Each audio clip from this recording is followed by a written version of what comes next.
No decorrer de 4 anos, mais de 1,3 milhões de pessoas seriam sistematicamente divididas em classes, escravizadas, torturadas e assassinadas, e tudo isso numa área um pouco maior do que o Central Park em Manhattan, e ninguém faria nada para impedir, exceto um homem. Esse homem que marcha impiedosamente pelas terríveis mandíbulas do inferno para enfrentar a grande manifestação do mal.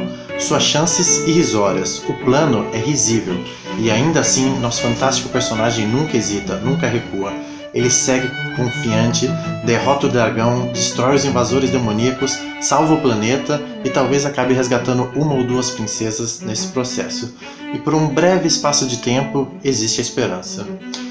Hoje nós vamos falar sobre esperança no livro Fedeu de Vez, do Mark Manson, depois da vinheta.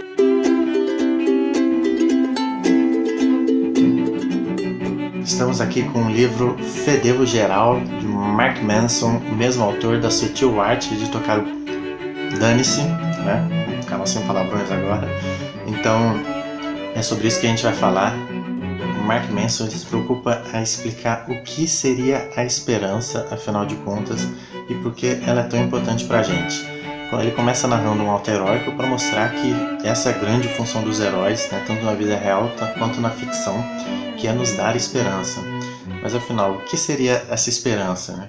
A gente parte de 2 princípios. Primeiro, que a esperança por si só já é uma coisa completamente sem sentido, se a gente for pensar no lado mais nihilista da coisa, porque nós somos realmente completamente insignificantes, nossa vida realmente não tem propósito nenhum e a gente se esforça muito para criar um propósito para poder justificar essa nossa existência. E por outro lado, sem esperança, o que seria da gente, né? A gente não seria absolutamente nada, a esperança é que dá essa força de vontade para a gente continuar seguindo a caminhada em alguma direção. E quando a gente fala de progresso, existe um paradoxo completamente bizarro.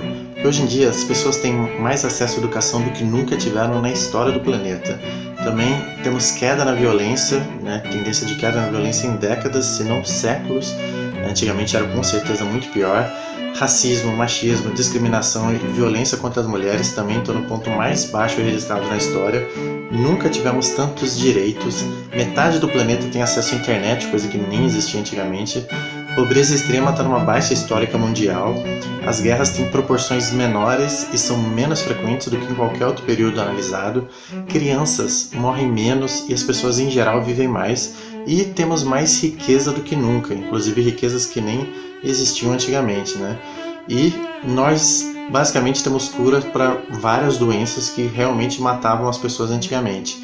E isso tudo são fatos, mas apesar desses fatos, isso não é o suficiente para dar esperança para as pessoas. Parece que ao mesmo tempo que o mundo está muito melhor do que antigamente, as pessoas estão cada vez mais insatisfeitas. É como se esse monte de dados servisse para avisar a gente sobre o passado, mas não dá nenhuma esperança sobre como as coisas vão ser no futuro.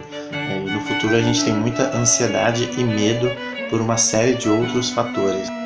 E essa é outra bizarrice sobre o progresso. Parece que quanto mais saudável e mais seguro é o ambiente onde a gente vive, mais a gente encontra altos índices de suicídio. Então a gente pode resumir o nosso paradoxo sobre a esperança no seguinte: a esperança não se preocupa com o nosso passado, ela não se preocupa com estatísticas, ela se preocupa com o nosso futuro, com tanto de caminho que a gente ainda tem para percorrer. Então, para a gente conseguir alcançar a esperança plena, a gente precisa de 3 coisas basicamente: sensação de controle, a crença no valor de alguma coisa em uma comunidade. Isso tudo, claro, são pontos de vista do autor. E as definições, né? Controle significa tomar as rédeas da própria vida, né? Estar no comando. Valor quer dizer acreditar em algo por qual vale a pena lutar, né? Vale a pena até morrer por isso. E comunidade é fazer parte de um grupo de pessoas que valorizam as mesmas coisas que nós valorizamos. E para entender um pouco a questão do autocontrole, a gente vai começar falando de Eliot. Eliot é um cara muito bem sucedido, trabalhando numa empresa muito próspera como executivo, os colegas, amigos de trabalho, vizinhos, todo mundo adora ele. Só que ele começou a sentir dores de cabeça constantes, que cada vez mais iam aumentando. E não é essa dor de cabeça comum que você toma uma aspirina e passa, eram realmente dores de cabeça que foram incomodando ele, né, incomodando bastante a ponto de precisar ir para o hospital porque realmente não aguentava mais. Então Elliot chegou foi ao médico para ver o que estava acontecendo e descobriu alguma coisa completamente traumática. O médico tirou a radiografia da cabeça dele e quando ele percebeu, tinha um tumor lá. Não era um tumorzinho não, era um tumor do tamanho de uma bola de beisebol, basicamente. E, enfim, Elliot não tinha muito o que fazer, foi para a mesa de cirurgia para o médico remover aquele tumor e o médico removeu o tumor completamente. E a partir desse momento, né, Elliot pôde seguir a vida dele naturalmente. Correto? Errado, né? Quando alguém remove um pedaço desse tamanho do seu cérebro, você pode ter certeza que geralmente alguma coisa não vai dar muito certo, né? E o Elliot, apesar das dores de cabeça dele passarem, ele começou a, enfim, faltar no trabalho porque estava assistindo o filme do 007, deixava de buscar o filho dele na escola porque tinha que comprar uma caneta nova, né? E as pessoas foram percebendo que as tomadas de decisões do Elliot pararam de fazer sentido. Então o Elliot começou a passar por vários médicos, fazer vários exames, testar o nível de QI dele, as habilidades de raciocínio e perceberam que não havia nada de errado com a capacidade de raciocínio dele. Ele sabia até dizer quais escolhas ele estava fazendo, por que essas escolhas não eram as mais adequadas e quais seriam as melhores escolhas para ele ter maior resultado na vida, no trabalho, nos relacionamentos e tudo mais. Mas mesmo assim, isso não parecia suficiente. E ao longo dessa transformação toda, vários amigos tentavam aconselhar o Elliot, conversar com ele, entender o que estava acontecendo, e parecia que ele não conseguia se expressar sobre isso. A mulher dele teve várias discussões com ele, mas discussões que ele basicamente não participava. Ele era basicamente um ouvinte das discussões, porque ele realmente não tinha nenhuma capacidade de expressão. E, enfim, a mulher suportou a barra durante um tempo, mas chegou uma hora que ela realmente não conseguiu aguentar mais, pegou as crianças e foi embora. Elliot ficou completamente abandonado, morando sozinho. Depois de um tempo ele acabou perdendo o emprego. Enfim, estava claro para todo mundo que alguma coisa estava faltando no Elliot, mas apesar disso tudo, todos os médicos diagnosticavam ele como tudo bem, né, como se afinal ele passou em todo o teste de QI, a capacidade de raciocínio do Elliot estava completamente normal. E quando ele estava na mesa do Dr. Damasio, Damasio acabou fazendo todos os mesmos procedimentos dos outros médicos e chegou, obviamente, nos mesmos resultados. Parecia que ele era um homem comum que, enfim, e não dava para entender por que ele estava tomando decisões tão ruins. Até que o Dr. Damasio, né, depois de perguntar por que você preferiu assistir James Bond do que buscar seu filho, por que você demorou tanto para escolher entre a caneta preta e azul em vez de tomar essa decisão rápido para poder continuar seu trabalho, o Elliot não sabia responder nada disso. Enfim, ele resolveu mudar um pouco a abordagem. O Dr. Damasio então começou a atacar um pouco mais os sentimentos do Elliot. Então começou a trazer várias imagens de pessoas mutiladas ou de momentos muito bonitos de pai e filho, para tentar entender como é que essas coisas, quais sentimentos essas coisas traziam para o Elliot. E aí ele chegou no cerne da questão. O Elliot tinha perdido naquele momento a capacidade de sentir. E o mais interessante dessa descoberta, e depois veio revolucionar a psicologia como um todo, é que ela vai completamente de frente com a suposição clássica que se havia até então. Começando lá atrás, por Sócrates, ele dizia que a razão era a raiz de toda virtude. Depois, no iluminismo, Descartes defendeu que a razão era separada dos desejos animalescos e que ela teria que aprender a controlar esses impulsos. E Kant também disse algo parecido, Freud também, só que Freud mete um monte de piroca no meio da discussão. Mas, mais tarde, com todos os processos de lobotomia, que eram essas retiradas de pedaços do cérebro, foram percebendo aos poucos, e hoje em dia a gente tem maneiras muito mais sofisticadas de enxergar isso. A gente foi percebendo que, na verdade, quem controla todas as nossos impulsos, nossas decisões, nossas tomadas de decisão é o sentimento, né? A nossa capacidade de sentir e não de pensar. E se você se acha a pessoa mais racional do planeta e acha que esse negócio de pensar com o coração é para os outros, então algumas perguntas para você, né? Primeiro, você anda estudando e trabalhando tanto quanto você sabe que deveria? E academia? Academia está em dia também? Dieta, né? Não está comendo besteira recentemente? Quer dizer, são coisas que você sabe que precisa fazer e na maioria das vezes que eu pergunto as pessoas não fazem. Então assim, se você se acha uma pessoa tão racional assim, é bom que você faça tudo que você sabe que precisa ser feito.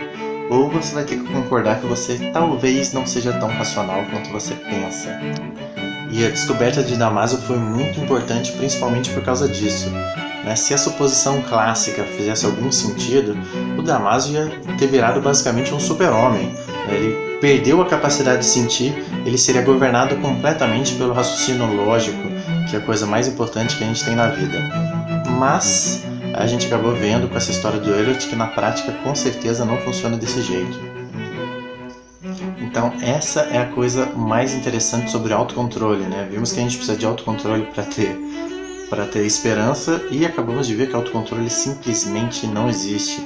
A gente depende completamente dos nossos sentimentos para tomar boas decisões e sentimentos são coisas que não estão tão no nosso controle assim quanto a gente imagina.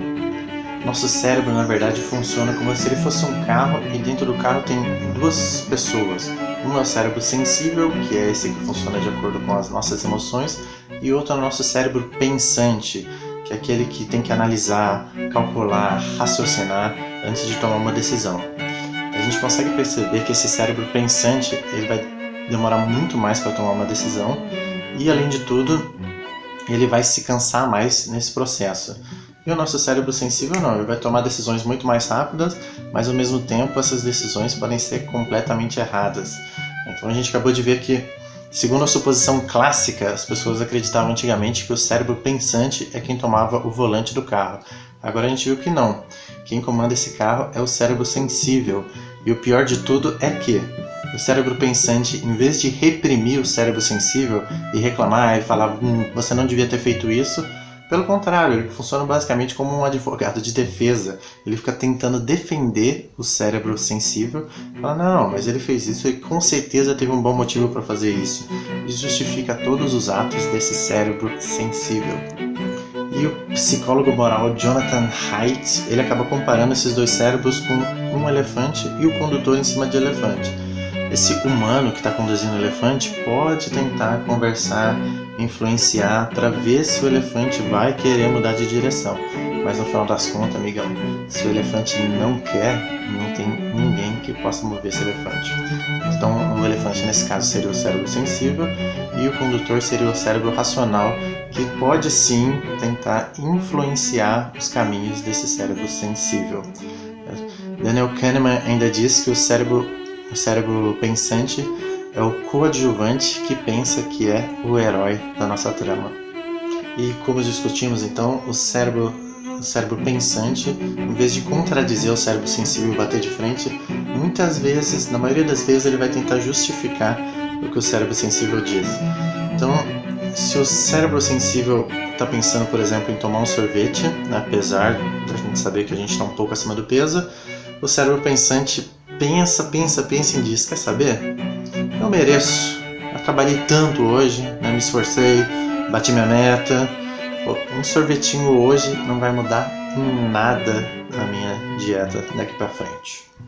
Então essa é uma dica bem interessante que o autor dá sobre na hora que a gente tentar negociar com o nosso cérebro, a gente sabe que a gente tem que negociar principalmente com o cérebro sensível.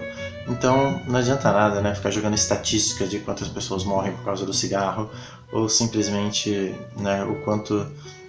o quanto a gente sabe que não é saudável comer aquele lanche com aquele refrigerante. É muito mais conveniente a gente tentar negociar com coisas que a gente sente, né, de sentimento mesmo, que podem ser boas pra gente. Então, né, tentar fazer ele imaginar como é que é gostosa aquela sensação de conseguir puxar mais peso na academia, ou como seria bom se a gente pudesse caminhar na praia e todo mundo olhando pra gente falando, nossa, cara, ali, ó. Então, é mais ou menos essa lógica que o autor propõe, né, pra gente tentar negociar com sentimentos sempre. E muitas vezes tentar realmente barganhar com o cérebro sensível. Tipo assim, cara, você não tá afim de ir pra academia hoje? Tudo bem. Vamos só vestir a bermuda de academia, colocar aquele tênis e ver o que acontece, né? Sei lá. Se a gente quiser tirar depois, tá tudo bem. Acima de tudo, nunca brigar com o cérebro sensível. Ele é meio explosivo, sabe? Pode ser que dê bem errado. E para quem ficou curioso de conhecer a história completa do Antônio Damasio, que por acaso eu também não conheço, ele escreveu um livro que é chamado O Erro de Descartes. Inclusive, se você está curioso e quer que eu faça uma resenha sobre esse livro, comenta aqui nos comentários. Quem sabe eu não vá atrás de comprar esse livro e fazer sua resenha porque vocês pediram. Afinal, a voz do povo é a voz de Deus. E um problema principal de deixar o cérebro sensível no comando é que, enfim, ele começa a concluir que merece tomar aquele sorvete, merece comer aquele brigadeiro. E chega um determinado momento, ele vê aquele corpo que ele conseguiu, aquela saúde que ele conseguiu, e define que ele merece isso também.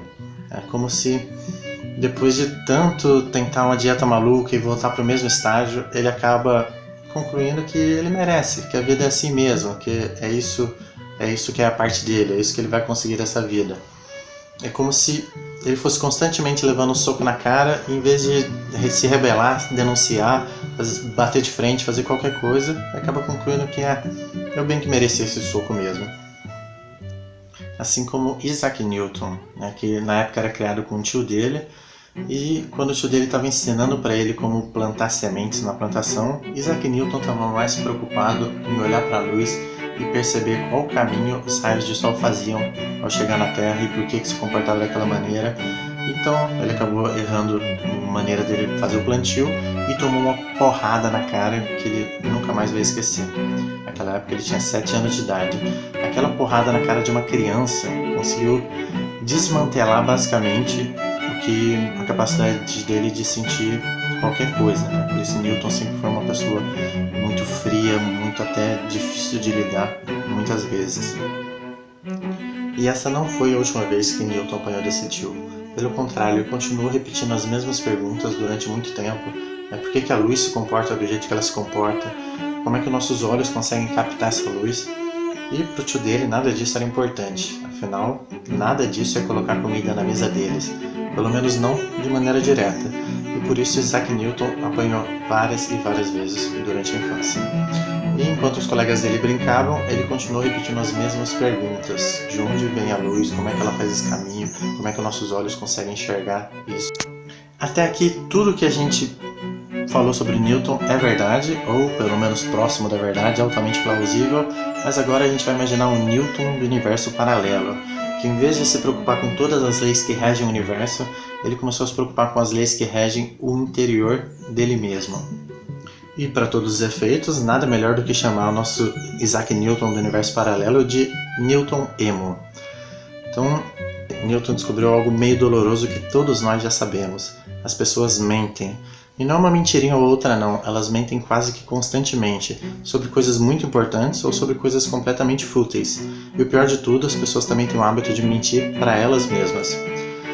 Newton percebeu que a luz se refrata no coração das pessoas de forma que elas parecem não perceber, e que as pessoas dizem amar aquelas que, pelo visto, odeiam, e que declaram acreditar em algo enquanto agem de outra maneira, que se imaginam corretas, embora cometam atos de desonestidade e crueldade, e ainda assim, na cabeça delas, de alguma maneira, acreditam que as suas ações eram consistentes e verdadeiras.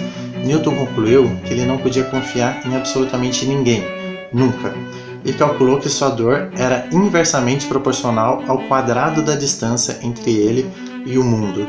Portanto, ele se mantinha à margem, sem entrar na órbita de ninguém, afastando da atração gravitacional de qualquer outro coração. Ele não tinha amigos e, na verdade, nem queria amigos. Newton Emo compreendeu que o mundo era um local sombrio e miserável, e o único valor na vida patética era a habilidade de documentar e calcular essa miséria toda que ele vivia. E apesar de ser tão rabugento assim, não faltava ambição para Newton Emo. Ele queria saber a trajetória do coração humano, a velocidade da dor, queria saber a força dos valores e a massa das esperanças. Mais importante, ele queria entender a relação entre todos esses elementos. Por isso ele escreveu As 3 Leis Emocionais de Newton Emo. A primeira lei emocional de Newton Emo seria: para cada ação existe uma reação emocional oposta e de igual intensidade. Então, vamos imaginar o seguinte, que você está tranquilo e eu te dou um soco no meio da cara. Nessa hora, você com certeza vai sentir vontade de me xingar, de me bater e, enfim, vai tentar bater até mais do que o primeiro soco que eu te dei, porque existe algum senso muito grande dentro de você de que uma injustiça muito grande foi cometida. E você estava quieto no seu lugar, você não merecia ter recebido aquele soco e agora você precisa equalizar essa equação. Você precisa que a justiça seja reestabelecida e você vai atrás disso. Vamos supor então que, enfim, fui lá, te pedi desculpa, realmente não devia ter feito aquilo, eu estava de cabeça quente. Cara, toma, sei lá, um bolo de cenoura e mais $100 para me desculpar de você. E para o nosso exemplo dar certo, vamos supor que esse valor para você esteja de bom tamanho. Tem gente que é mais cara, tem gente que é mais barata, vamos trabalhar com esse valor. Você fala, não, tudo bem, acontece tal, o equilíbrio foi restabelecido, a paz voltou a reinar e existe esperança mais uma vez. Agora, vamos imaginar outro exemplo. Imagina que a gente está conversando, é seu aniversário e tal, eu resolvo te dar um presente por causa disso e te dou uma casa de presente. É isso mesmo, não estou falando de um brinquedo não, eu realmente fui lá e te comprei uma casa. O que acontece muitas vezes é que você vai até tentar recusar a casa, porque, cara, eu nunca vou poder retribuir um negócio desse tamanho. Então, nosso cérebro sensível ele comanda também nesse sentido a criar sempre uma justiça onde a igualdade vai reinar. Esse é o princípio de várias leis antigas, né, que reinam no universo, né? Jesus dizia para não fazer aos outros o que você não quer que faça com você. Código de Hammurabi era olho por olho, dente por dente, e por aí vai, né? A gente sempre tentou trabalhar muito com esse senso de justiça, até hoje em dia que ainda existe uma justiça que foi sendo modificada para compreender vários fatores diferentes, mas esse sentimento de justiça a gente sempre necessitou dele e é um negócio que realmente está enraizado dentro da gente. Segunda lei emocional de Newton, nossa autoestima é a soma das nossas emoções ao longo do tempo. O que isso quer dizer? Imagina o seguinte, eu te dei o mesmo soco do exemplo anterior, só que dessa vez, quando você tenta revidar, eu estou coberto por uma redoma de energia que você não consegue ultrapassar e pior de tudo, você não consegue nem me xingar, porque sabe que não vou escutar, eu estou em outro plano, em outro universo, então você não pode fazer absolutamente nada. O que acontece nesse caso é que depois de levar constantes socos sem poder fazer nada, a gente acaba chegando à conclusão de que a gente meio que mereceu aquele soco. É como se o equilíbrio do universo se estabelecesse para o outro lado. Isso vale muito para as relações humanas, no sentido de que, cara, uma pessoa que nasce com menos oportunidades, por exemplo, acaba acreditando que o que tem para ela é aquilo mesmo, sabe? A vida é isso mesmo, né? A gente cresce, trabalha para pagar os boletos que der, morre devendo e mora mal, vive mal. E em compensação, em contrapartida, as pessoas que nascem em berço de ouro muitas vezes têm o sentimento de que, cara, todo mundo deve alguma coisa para elas, a vida deve mais para elas merecem mais. E, enfim, essas duas maneiras de narcisismo, né, podem ser, em geral, são muito negativas, apesar de serem importantes para dar aquela esperança pra gente, né, que, cara, a gente pode conseguir mais da vida, isso é importante, mas também tanto a gente achando que a gente merece mais, quanto a gente achando que a gente merece pouco da vida, de um jeito ou de outro a gente se considera diferente e distante das outras pessoas. Logo, essa distância acaba tendo consequências psicológicas também, segundo, é claro, o autor. Terceira lei emocional de Newton Emo. Sua identidade irá permanecer como sua identidade até que uma nova experiência se oponha a ela.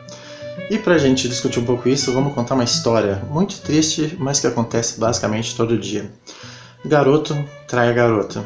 A garota fica arrasada, se desespera. O garoto vai largar da garota.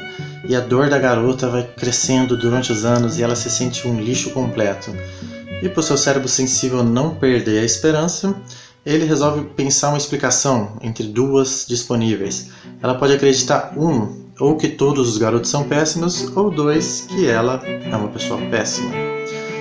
Nenhuma das opções são boas, mas ela decide escolher a opção A, todos os garotos são péssimos, porque afinal ela ainda precisa conviver com ela mesma. Então, essa escolha não é feita de maneira consciente, mas meio que simplesmente acontece. Agora vamos pular alguns anos para frente e essa garota vai conhecer outro garoto. Esse garoto não é péssimo, na verdade ele é o contrário de péssimo. Ele é carinhoso, se importa com ela, se importa de verdade, mas essa garota está diante de um enigma. Como que ele pode ser de verdade? Afinal, ela sabe que todos os garotos são péssimos. E é verdade, isso tem que ser verdade. Ela tem cicatrizes emocionais que comprovam essa verdade. Infelizmente, concluir que esse garoto não é péssimo seria doloroso demais para o cérebro pensante da garota. Então ela confirma simplesmente que ele também é péssimo e que ele deve estar enganando ela. E as menores falhas que ele tem vão ficando enormes na cabeça dela. Ela percebe cada palavra incorreta, cada gesto fora de hora, cada toque errado. Ela se concentra nos erros mais insignificantes até que eles pulsem como uma luz estroboscópica, gritando: corre, fuja, socorro, alerta. E o que ela faz? Ela corre. E ela faz isso da pior maneira possível. Ela larga esse garoto por outro. Afinal, já que todos são péssimos, qual o problema em trocar uma porcaria por outra? Não é mesmo? Não significa nada. O garoto fica de coração partido, se desespera, a dor permanece por anos, se transforma em vergonha, e esse garoto entra em uma posição difícil. O cérebro pensante precisa decidir: A, se todas as garotas são péssimas, ou B, se ele é péssimo. Os psicólogos não concordam em muita coisa, mas uma coisa a maioria deles concorda: os traumas do passado ferram completamente a nossa vida. Então, a gente tem muitos casos, como esse que a gente acabou de citar, que a pessoa cria uma nova verdade e vai carregando aquilo para a vida inteira. E até que ela tenha uma experiência nova que transforme essa experiência antiga dela, ela continua carregando aquele trauma de tempos em tempos para sempre. E muitas vezes, uma receita que o autor do livro até sugere é criar uma nova realidade para o seu cérebro que não necessariamente precisa fazer tanto sentido assim. Um exemplo é o exemplo de Jocko Willink, que foi um agente especial da Marinha dos Estados Unidos, escreveu um livro que chama Discipline Equals Freedom. Inclusive é um livro que eu tenho vontade de ler, então se você quer ver a resenha dele, comenta aqui embaixo também. A gente vai vendo quais são as resenhas mais voltadas pela galera aí. Mas ele dizia que ele tinha que acordar às 4h30 da manhã de qualquer jeito, porque o inimigo estava lá fora e estava querendo matar ele o tempo todo. E isso podia fazer sentido quando ele estava no Iraque, mas depois que ele voltou para os Estados Unidos, esse inimigo não existia mais. Mas, veja só, esse caso funcionava para ele, e isso fez ele continuar acordando às 4h30 da manhã e ser mais produtivo depois a vida inteira. E cada vez mais a gente precisa contar essas histórias pra gente mesmo, para poder corrigir a rota ao longo dos anos, digamos assim. Dessas 3 leis, Newton Raymond escreveu a lei da gravitação universal, onde as crenças e valores das pessoas tendem a atrair crenças e valores semelhantes e a repelir crenças e valores diferentes, como se fosse uma espécie de magnetismo, uma atração gravitacional, qualquer coisa nesse sentido. Pois bem, a essa hora você pode perguntar: mas cara, as pessoas no final das contas não acreditam, não querem as mesmas coisas? As pessoas não querem viver em paz, ter uma cama quentinha e comida na mesa, esse tipo de valores? E a resposta com certeza é sim. Mas, apesar disso tudo, as crenças e valores mais insignificantes podem derrubar completamente esse equilíbrio. Às vezes 2 pessoas cristãs, mas uma anglicana e uma católica apostólica romana, podem ter várias divergências. né? Duas pessoas que acreditam numa força superior, mas uma acredita em Allah, outra em Deus. E não só de religião, né? Duas pessoas que amam futebol, mas uma torce pro Palmeiras, outra pro Corinthians, uma pro Vasco, outra pro Flamengo. Vocês entenderam onde eu quero chegar. Então essa lei da gravitação universal funciona também a nível de relacionamentos entre as pessoas. E eu queria poder dizer para vocês que Newton de verdade e o Newton Ema conseguiram melhorar essa situação da vida deles. Mas na verdade não foi exatamente isso que aconteceu. E quem sabe realmente não seja pra gente ter muita esperança nesse sentido. Mas agora vamos falar de outra coisa, vamos falar sobre nossos sonhos, como tornar os sonhos realidade. Então imagina só, 2 horas da manhã, você sentado na frente da televisão, seus olhos não estão enxergando mais nada e seu cérebro está zonzo. Sabe por quê? Graças à sua inércia natural, é muito mais fácil você ficar na frente da TV do que ir para sua cama. E é isso que você faz. E é nessa hora que eu te pego. Você está meio apático, perdido, passivo ali diante do destino, né? Ninguém fica sentado na TV até 2 horas da manhã se tem alguma coisa importante para fazer no outro dia. Ninguém perde horas só para reunir a força de levantar a bunda do sofá se não está numa crise interna de esperança. E é exatamente com essa pessoa que eu quero falar. Então eu apareço na tela da TV, um redemoinho de energia, as cores bem berrantes, incômodas, efeitos sonoros cafonas, eu tô quase gritando, mas meu sorriso, de alguma maneira, é tranquilo, relaxante, confortante, é como se eu estivesse olhando só pra você. E se eu disser que eu posso resolver todos os seus problemas? E nessa hora você pensa, tá bom, né? Você não sabe a metade do que eu passei. E se eu disser que eu posso fazer todos os seus sonhos se tornarem realidade? Você pensa, claro, e eu sou o coelhinho da Páscoa. Cara, eu sei como você se sente. E nessa hora você pensa, ninguém sabe como eu me sinto, amigo. E eu continuo, eu não paro. Eu também já me senti perdido, me senti sozinho, isolado, sem esperança. Eu também já passei muita noite em claro, sem nenhuma razão especial, perguntando se tinha alguma coisa de errado comigo. Que força invisível era essa que estava me separando dos meus sonhos? E eu sei que você sente isso também. Que você perdeu alguma coisa, mas você não sabe direito o que é. Na verdade, eu digo essas coisas porque todo mundo passa por isso. Isso é basicamente um fato da condição humana. Todo mundo acaba se sentindo sem força para equilibrar a culpa natural que a gente tem na nossa existência. Todo mundo já sofreu, já se vitimizou em algum grau, principalmente quando a gente é jovem. E todo mundo passa a vida inteira tentando entender esse sofrimento. E nos momentos que as coisas não vão bem, isso aí acaba levando a gente para o desespero. Mas como a maioria das pessoas que está sofrendo, você já está tão enfurnado nessa dor que não percebe que ela é algo comum e que não é uma exclusividade sua. Pelo contrário, é uma coisa universal. Mas você esquece disso e tem a sensação que eu estou falando só com você. E como se fosse um passe de mágica, eu estivesse espiando dentro da sua alma e recitando tudo que está dentro do seu coração. Então você se ajeita no sofá e começa a prestar mais atenção. E eu não paro. Porque eu tenho a solução para todos os seus problemas. Eu posso fazer com que todos os seus sonhos virem realidade. Agora eu estou apontando para você, meu dedo fica gigante na tela da televisão e eu tenho todas as respostas. Eu tenho o segredo da felicidade duradoura, da vida eterna. E ela E aí começa a enrolar, fala coisas bizarras, tão perversas e cínicas que você começa a achar que elas podem realmente ser verdade. E o pior é que você quer acreditar em mim, você precisa acreditar em mim, você precisa de esperança. E eu represento a esperança e a salvação pelo qual o seu cérebro sensível está pedindo desesperadamente. E assim aos poucos, o cérebro pensante vai chegando à conclusão que a ideia não é tão absurda assim, que pode até dar certo. E essa ladainha comercial continua e aos poucos a necessidade de encontrar o sentido em algum lugar, não importa onde, vai derrubar toda a sua defesa psicológica e vai me deixar entrar. Afinal, eu comprovei que eu conhecia de dentro a sua dor, né? Eu tinha um conhecimento absurdo da sua dor. Parecia que eu estava falando diretamente para você. Eu tinha acesso a uma passagem secreta de onde estava a sua verdade oculta.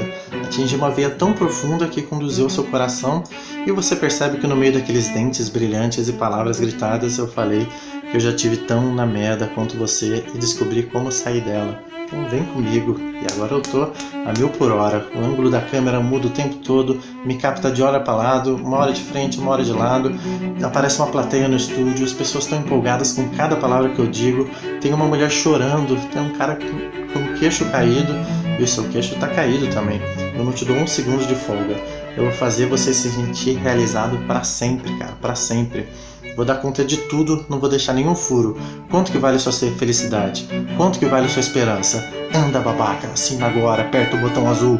Era o que faltava para você pegar o celular, acessar o site, empurrar o botão azul, preencher o cadastro. Verdade, salvação, felicidade interna, tudo isso pode ser seu. Você tá pronto? Então agora a gente vai ver como criar a sua própria religião. Dentro do nosso curso de como criar sua religião, a gente vai ver essa introdução para esse sistema testado e aprovado que vai ajudar você a ter felicidade e salvações eternas ou o seu dinheiro de volta. Então, antes de tudo, bem-vindo, obrigado por fazer parte desse sistema que vai realizar todos os seus sonhos. Você vai estar cercado de amigos queridos e das pessoas que você ama, completamente garantido. É muito fácil e qualquer um consegue. Não precisa ter formação ou diploma. Com acesso à internet e com um teclado que funcione, você pode criar completamente sua própria religião. É isso mesmo que você ouviu. Você pode dar início à sua religião hoje. Começar a observar e desfrutar as vantagens de ter vários seguidores que vão estar completamente devotos e vão te oferecer adoração incondicional, compensação financeira e mais likes do que você consegue administrar. Esse programa de 6 passos simples que qualquer um consegue seguir, a gente vai abordar primeiro o sistema de crenças. Você quer criar uma religião espiritual ou secular? O foco dela vai ser no passado, presente ou no futuro? Ela vai ser violenta ou não violenta? Geralmente violenta funciona melhor, viu? Todas essas perguntas são importantes e a gente vai entender uma a uma, mas não se preocupa porque eu tenho essas respostas. Depois, como achar seus seguidores? E o mais importante, qual o perfil dos seus seguidores? São ricos, pobres, homens, mulheres, veganos, carnívoros? Eu estou por dentro de tudo. E mais importante também, rituais. Então come isso, fica naquele canto ali, vai recitar aquele verso, se curva, se ajoelha, bate palma, faz a dancinha, dá meia volta. Essa é a parte mais legal da religião. A gente pode inventar qualquer bobagem que a gente quiser e todo mundo vai achar que faz o maior sentido. Porque afinal, eu tenho a resposta. Eu vou fornecer para você o guia completo para você desenvolver os rituais mais bacanas e descolados do momento. E as crianças só vão falar disso, principalmente porque vão ser obrigadas também, né? E por último, também muito importante, como eleger um bode expiatório, né? Nenhuma religião vai estar completa sem ter um inimigo que a gente possa apontar o dedo e botar a culpa. A vida é complicada demais para a gente entender todas as nuances da vida e lidar com os próprios problemas e atacar os problemas de dentro da gente. É muito mais fácil jogar a culpa em outras pessoas, não é verdade? Então você mesmo vai descobrir a melhor forma de eleger quem vai ser seu bicho-papão ou bicha-papona e convencer todos os seus seguidores a odiar eles completamente. Nada une mais as pessoas do que um inimigo em comum. E por fim, no final das contas, aí sim a parte mais importante de todas, como ganhar dinheiro. Afinal, para que serve uma religião se ela não der lucro? Então o guia vai fornecer dicas detalhadas para sugar os seguidores ao máximo. Esteja você atrás de dinheiro, fama, poder, urgia de sangue, qualquer coisa que você quiser, deixa com o pai aqui. Beleza?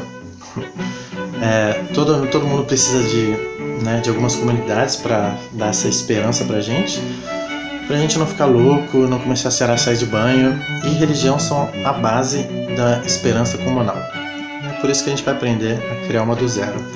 E não quero atacar diretamente as religiões, né? Várias delas, a maioria até são muito sérias. Quando uma quantidade suficiente de pessoas tem os mesmos valores e está reunida, elas agem de uma maneira completamente diferente do que elas estão a sós. Mesmo os próprios religiosos, muitos deles vão concordar que acreditam em alguma coisa superior, gostam da religião, mas não necessariamente dos dogmas, né? É disso que a gente está falando. Cada uma dessas pessoas fica dentro de uma rede de validação social e quer fazer parte do grupo que vai sequestrar os seus cérebros pensantes e deixar os cérebros sensíveis tomar conta de tudo sem o menor julgamento, né? Então, essas religiões vão reunir grupos de pessoas para validação mútua e para que elas consigam se sentir importantes. A gente vai ver que algumas vezes isso é perigoso porque o cérebro sensível fica completamente no comando mesmo. Muitas vezes as pessoas vão se sentir completamente amadas e satisfeitas, outras vezes vão ser um bando de animais raivosos, né? E esse guia vai mostrar passo a passo como a gente pode criar uma religião do zero, né? Brincadeiras à parte, eu acredito que a maioria aqui não está interessada em criar uma religião, mas para a gente até aprender a fugir de algumas ciladas de quem tenta fazer esse tipo de coisa, né? Então vamos começar. Primeira lição. O primeiro passo que uma religião precisa para fazer sucesso é dar esperança para um grupo de pessoas. Então, hoje em dia a gente pode citar várias religiões nesse sentido, né? Em especial as que se dividem em ele não, ele sim, Lula preso, Lula livre, qualquer coisa nesse sentido, né? As pessoas estão desesperadas para tentar defender um ideal e derrubar um sistema e acabar com isso tudo que está aí. São coisas que elas realmente acreditam que vão conseguir resolver um grande problema. E mais do que isso, né? A gente viu surgir, por exemplo, terraplanistas hoje em, quem diria, 2019. Então, o que as pessoas precisam é isso, de uma nova verdade, né? Você entra na internet, posta uma semi-verdade e veja como que ela vai se propagar por aí. Então, primeiro passo, entregar algum tipo de esperança para as pessoas, para que elas possam se conectar e se unir numa crença em comum. Segundo item, super importante também, definir qual vai ser sua fé. Então, um valor superior que você vai chamar de valor, que a gente vai chamar aqui nesse livro de valor Deus. Pode ser realmente Deus, pode ser Buda, pode ser Maomé, ou pode ser dinheiro, fama, sucesso, pode ser seu time de futebol, não sei, algum valor que para você esteja acima de todos os outros. E a partir desse princípio, o autor diz que, né, seguindo esse conceito, o ateísmo na verdade nem existe. Na verdade, mesmo a pessoa que é ateu, ela tem que ter fé em alguma coisa, né, em algum valor que vai movimentar ela. E essas horas, né, uma pessoa com mais base científica pode dizer que isso tudo é besteira. Afinal, a gente consegue comprovar e testar e falsear tudo que a gente quer provar como verdadeiro ou não. Tudo bem, mas isso são só os fatos. O mais importante para o nosso cérebro sensível não são os fatos, são como nós interpretamos esses fatos. Por exemplo, se um meteoro caísse na Terra, matasse metade da população, uma pessoa religiosa mais tradicional diria que Deus está irado por algum motivo, né? Uma pessoa completamente ateia diria que Deus nem existe, porque afinal, como pode alguém onipresente, onipotente, onisciente e bom fazer uma coisa tão horrível assim com a humanidade a ponto de jogar um terremoto? Uma pessoa que é hedonista diria que é mais um sinal que a gente tem que aproveitar mais a vida, né, e curtir e fazer festa, porque a gente nunca sabe o dia de amanhã. E o capitalista pensaria mais em como investir num sistema de proteção contra terremotos, contra meteoros para a casa das pessoas. Afinal, tem uma bela oportunidade de ganhar um dinheiro com isso. Então, as evidências que vão servir aos valores e não o contrário, não os valores que vão ser modificados pelos eventos, né? E para a gente definir bem nosso propósito aqui e separar os tipos de fé que a gente pode ter, o autor define 3 tipos diferentes, né, de valores Deus. As primeiras delas são as religiões espirituais, essas sim, as que a gente conhece mais como religião.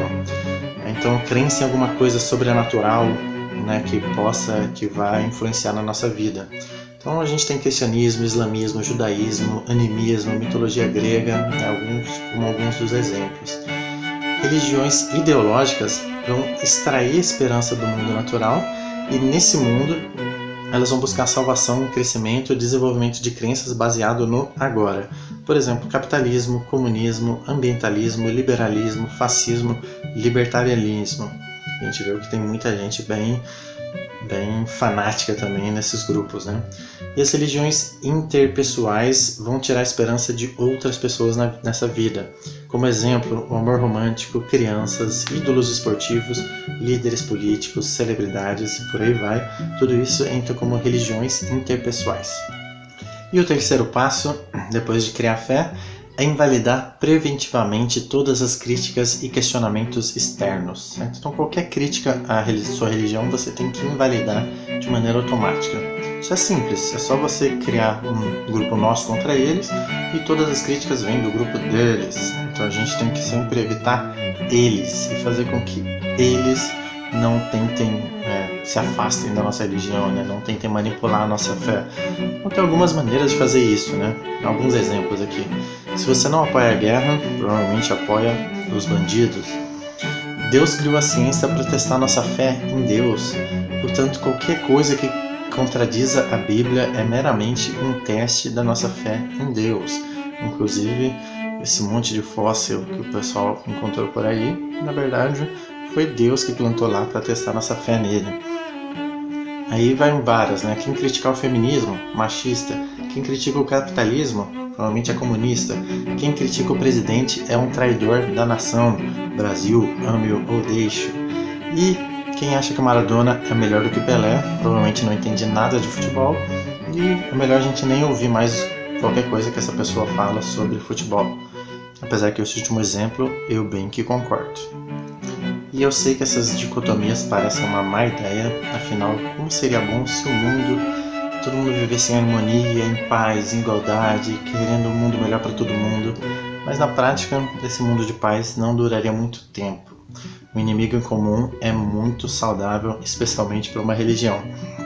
Então, sempre reforçar os defeitos do inimigo, quanto mais medo melhor, minta um pouquinho se for necessário e comece a criar todas aquelas teorias da conspiração.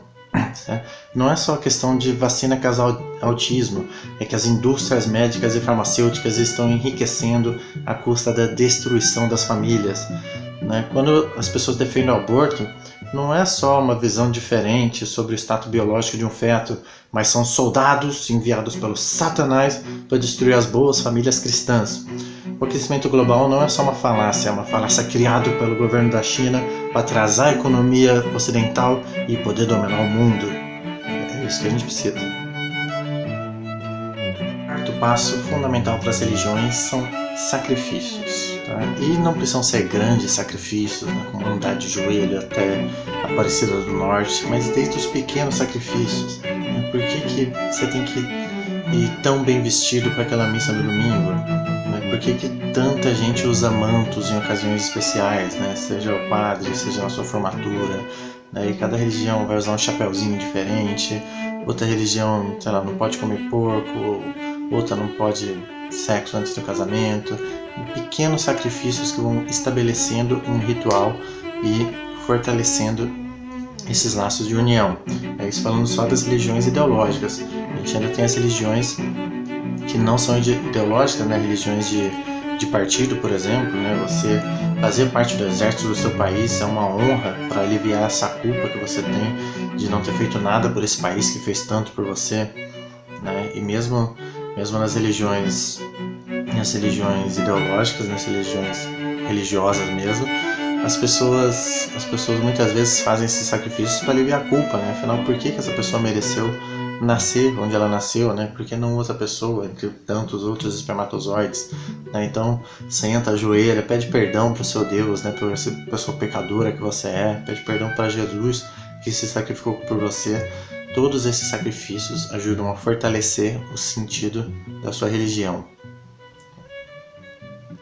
Quinto passo, prometa o céu, entregue o inferno. Porque uma coisa importante na religião é o seguinte: sempre diz que tudo vai dar certo. Então, cara, seja lá o que você acredita, vai te dar o paraíso, vai te dar carro, vai te dar casa. E quando a pessoa não conseguir nada disso, você deixa bem claro que a culpa é dela, que faltou fé, que faltou acreditar mais, faltou rezar, faltou doar mais pro seu templo, seja lá o que for, essa pessoa não se esforçou o suficiente. E no final das contas, mesmo que ela consiga algum progresso, a dor humana é uma coisa insaciável. É como aqueles joguinhos de shopping, que tem aqueles bichinhos saltando da máquina e você vai descendo uma reta um por um, só que quanto mais você bate, mais bichinhos saltam para fora.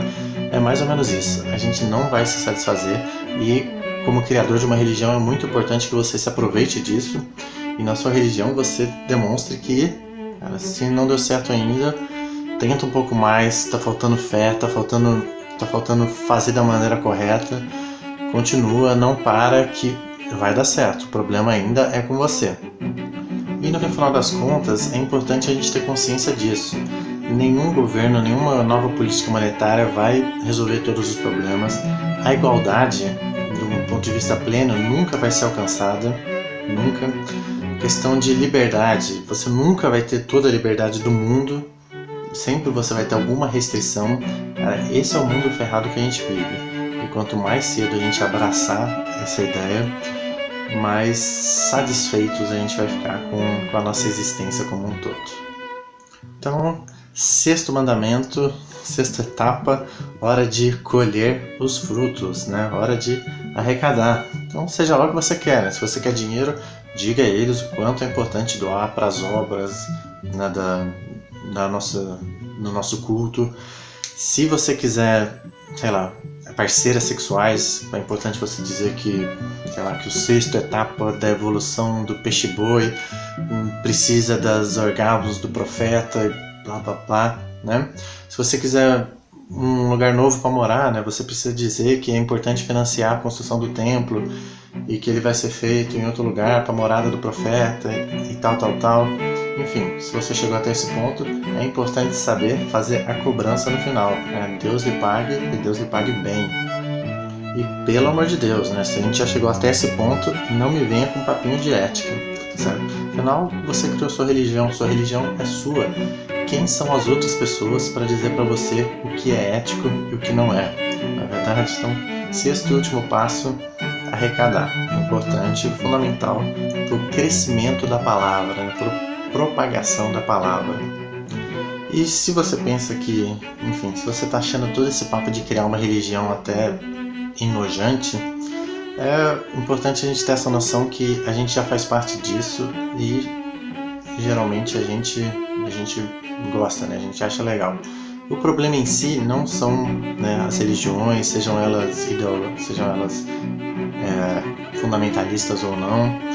O mais importante nesse caso é que a religião, ela, muitas vezes, chega até um certo ponto, essa ideologia vai chegar até um certo ponto em que, em vez dela se prender àqueles dogmas, aqueles fundamentos originais, né, que eram a base da religião, ela começa a se prender em coisas que servem mais para fortalecer a própria religião do que o contrário, né?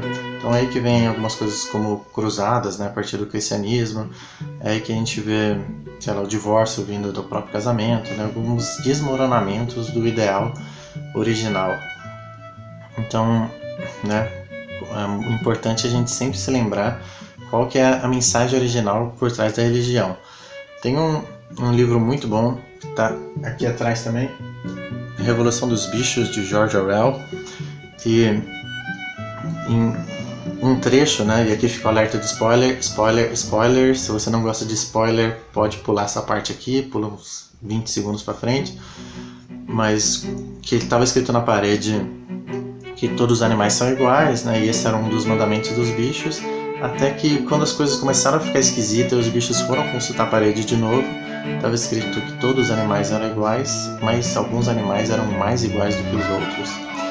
Então, é assim que a ideologia vai se desmoronando conforme o tempo, né?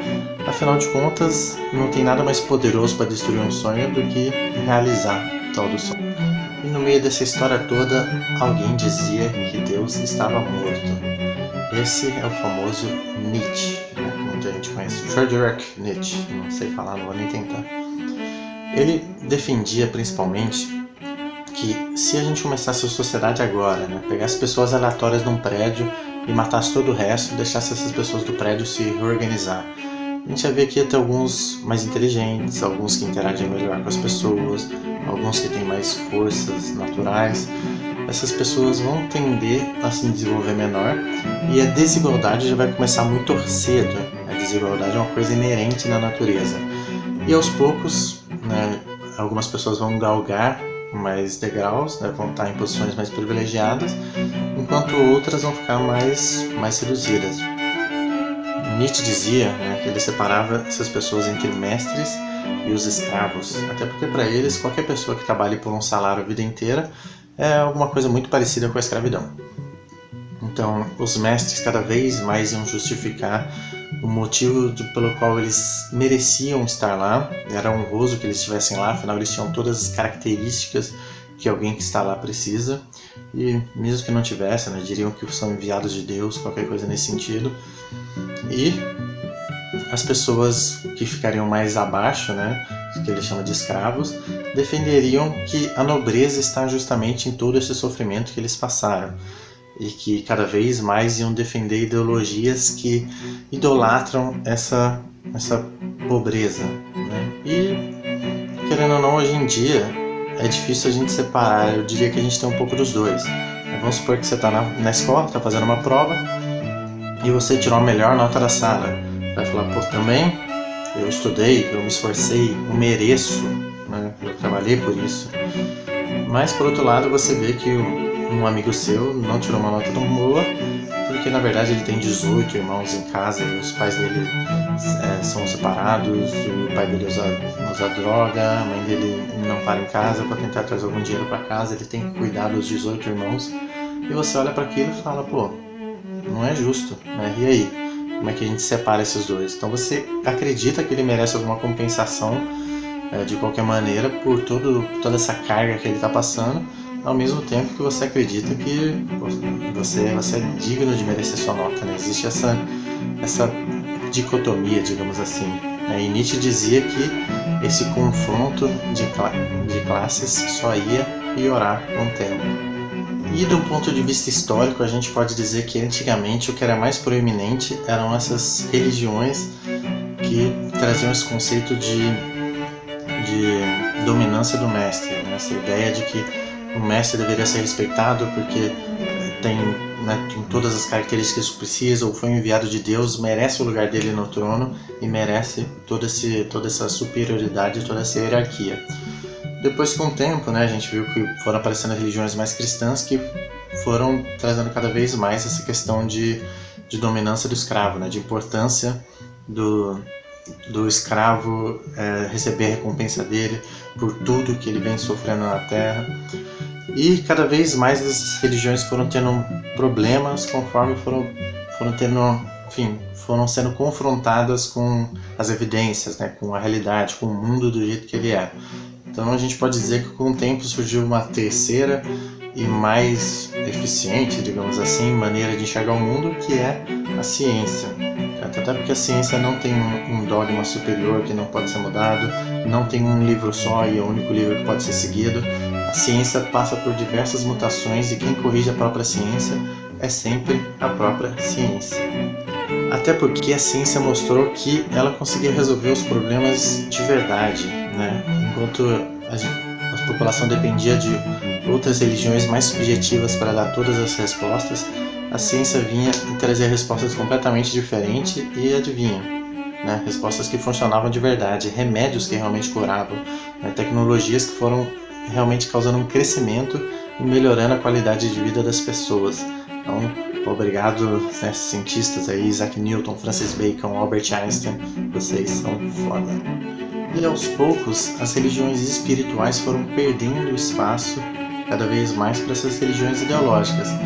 Mas existe um problema muito sério nessa história que Nietzsche estava prevendo lá atrás. Ele tinha certeza que, conforme essas religiões espirituais fossem perdendo espaço e as religiões ideológicas fossem crescendo, né, por exemplo, as pessoas que defendem um novo regime político para aquela região, e aquele regime político chega e acaba matando 50% da população, essa pessoa tem que conviver com isso. Enquanto as religiões ideológicas são basicamente irrefutáveis, né? Se você ganhar R$1 milhão amanhã e perder depois de amanhã, cara, nada disso contradiz a existência de um Deus. Eles são blindados, né, contra qualquer evidência, contra qualquer prova contrária a eles. Então Nietzsche temia que a partir do momento que a gente começasse a fortalecer essas religiões ideológicas, a gente fosse entrando num conflito existencial cada vez maior. E é mais ou menos isso que ele quis dizer quando ele disse a icônica frase "Deus está morto", né, que todo mundo conhece da obra Assim Falou Zaratustra, apesar dele ter escrito isso daí um pouco antes. E Nietzsche previu que teríamos guerras por causa de ideologias da moralidade do mestre contra a moralidade do escravo, e que essas brigas ideológicas seriam cada vez mais constantes e maiores. E cada vez mais a gente teria não brigas em nome de um ou outro deus, mas briga entre deuses. E os deuses seriam nós. Na mitologia grega, o mundo começou com apenas um homem, como outra mitologia que eu conheço, eu já ouvi falar também. E depois de um certo tempo, os deuses olharam para aquilo, né, na mitologia grega são deuses, viram que a situação parecia divertida, mas estava um pouco entediante. Né, resolveram trazer uma outra pessoa para habitá-la também, né, trouxeram uma mulher. E cada um dos deuses fez questão de dar uma característica para ela. Né? Afrodite deu a beleza, Hermes deu essa capacidade de gerar família, recebendo várias características dos deuses que eles julgavam importantes. E junto com ela, eles mandaram uma caixinha, né, que chama a famosa Caixa de Pandora. E, enfim, a regra era só aquela, né, não abra a Caixa de Pandora. Muito parecido também com a maçã daquela outra mitologia que eu lembrei aqui, mas deve ser só coincidência. E como as mitologias parecem que se cruzam, as pessoas obviamente abriram a caixa e da caixa saiu todas as desgraças, guerras, mortes, Twitter, Corinthians, né? Tudo que tem de ruim no planeta saiu da caixa de Pandora. E só que na mitologia grega eles diziam que no fundo da caixinha, bem no fundo, tinha uma coisinha brilhante que se sobressaía acima de tudo, né? Que era a esperança. E existem duas interpretações bem interessantes para essa história. Uma delas é que a esperança seria a cura de todo esse mal, né? O yin yang, né? A face oposta que viria para fazer com que a gente consiga, né? Se existe uma doença, a gente consegue criar cura. Se existe uma guerra, a gente consegue trazer a paz. Outra versão seria que na verdade a esperança é uma outra face da mesma moeda. A esperança também é a origem de todo mal. Afinal, se a gente pensar um pouco, Hitler tinha esperança de criar uma raça ariana, né, de limpar o mundo dos judeus. A União Soviética tinha esperança de destruir o regime que a gente conhece hoje em dia e criar um novo regime comunista, onde todos poderiam viver, enfim, de acordo com as ideias comunistas. E, enfim, existem essas duas interpretações, mas é importante a gente saber que a religião também tem essa dicotomia, né? Ela pode muitas vezes servir ao bem, outras vezes nem tanto. E Nietzsche previu esse confronto constante entre a moralidade do escravo e a moralidade do mestre, e para ele isso daí iria se agravar para sempre, né? E a sociedade basicamente colapsaria nesse sentido. E para muitas pessoas o que traria salvação nesse sentido seria a própria esperança. Mas segundo Nietzsche, não. Na verdade, a esperança é que precisa desse conflito para ela continuar sobrevivendo. É como se a contradição fosse boa para a esperança, porque ela alimenta a própria esperança. E segundo Nietzsche, a solução que ele propõe seria o tal do amor fati. Amor fati, então, é uma palavra que significa amor às coisas que são do jeito que são. Certo? Então a gente deixa de esperançar, né? Deixa de esperar que o mundo melhore, que as coisas mudem e comece a abraçar o mundo do jeito que ele é, com todas essas inconsistências, com todos esses problemas, com todas essas desigualdades. A gente se contenta com isso, entende que é assim e abraça essa realidade do jeito que ela é. E a partir disso a gente deixa de esperar que o mundo melhore, que as coisas sejam melhores e age a partir disso para que a gente seja melhor para esse mundo. Então a segunda parte do livro, e por consequência a segunda parte da resenha, vai ser para a gente agora sim entender como viver a vida sem esperança, já que a esperança já ficou no meio do caminho, já é algo que a gente não pode mais contar. E isso pode parecer o desastre, a calamidade, o fim para muita gente, mas na verdade não é.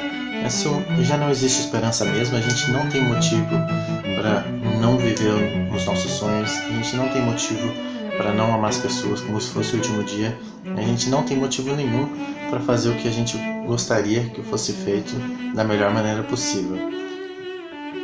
Então é importante que a gente aprenda a amar o que existe. Quando uma criança encosta o dedo no fogão, ela aprende uma lição muito rapidamente. É a lição de que o fogão machuca e enfim, que a mamãe já tinha avisado que não era para encostar a mão no fogão, então desobedecer a mamãe pode causar dor, especialmente no fogão. O fogão não é uma coisa boa.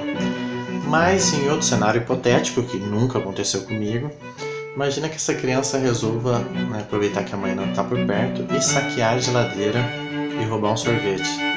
Essa criança vai chegar mais perto do orgasmo do que ela nunca chegou na vida dela. Aquele sorvete parece o néctar dos deuses derramando na boca dela.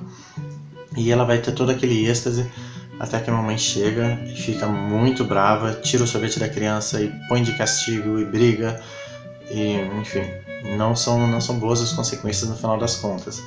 Mas a criança, ela acaba que ela é basicamente motivada para evitar a dor e buscar o prazer o tempo todo, né? E não que a gente adulto seja diferente disso, mas a criança, a única coisa que rege ela são essas duas coisas. Depois de um tempo, né, essa criança vai virando adolescente, ela vai aprendendo que ela pode pedir o sorvete e ela pode, enfim, se os pais autorizarem, ela pode ter todo aquele prazer do sorvete sem precisar passar por essa etapa dolorosa. Então, se esse adolescente passar pelos valores, né, não passar por cima dos valores, ela pode chegar na recompensa, né, que é o tal do sorvete, e vai acabar se lambuzando, né, vai ser aquela experiência deliciosa sem a parte ruim do processo.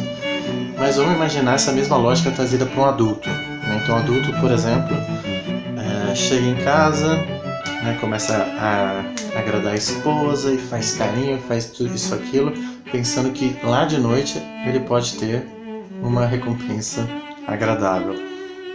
Então, a gente vê que realmente, principalmente quando a gente usa pessoas para chegar na nossa recompensa, isso daí é completamente errado, né? Então a gente pode usar coisas e não pessoas para chegar nas recompensas. Mas o mais importante é o seguinte: outro exemplo hipotético, né? Se você acha uma maleta com 10 mil reais na rua e os documentos do dono, né? Enfim, a parte de ser adulto seria a gente reconhecer quem é a pessoa e devolver o que é da pessoa para a pessoa, certo? Então, adultos se baseiam nos valores, independente se o processo final vai causar prazer ou dor. E é isso que é ser adulto atualmente. E esse exemplo de agradar a esposa, né, como foi citado, segundo Kant, Immanuel Kant, é a causa principal para toda, enfim, a falência da moral humana. Então, toda vez que a gente tratar outras pessoas como um meio e não como um fim, a gente está fugindo do que nos faz humanos, né? Do que nos faz a raça que perseverou na sociedade. Então, para Kant,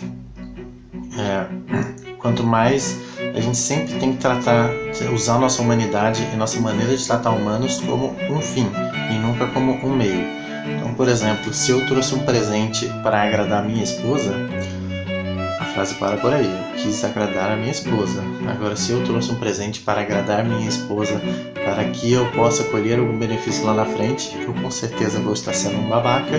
E, ponto pro Kant, isso é um sinal de falência da moral humana. Então, no final das contas, se você pode dizer que você vive atualmente num regime democrático, onde você tem liberdade de culto, liberdade de expressão, liberdade de imprensa, qualquer liberdade nesse sentido, agradeça principalmente a Immanuel Kant.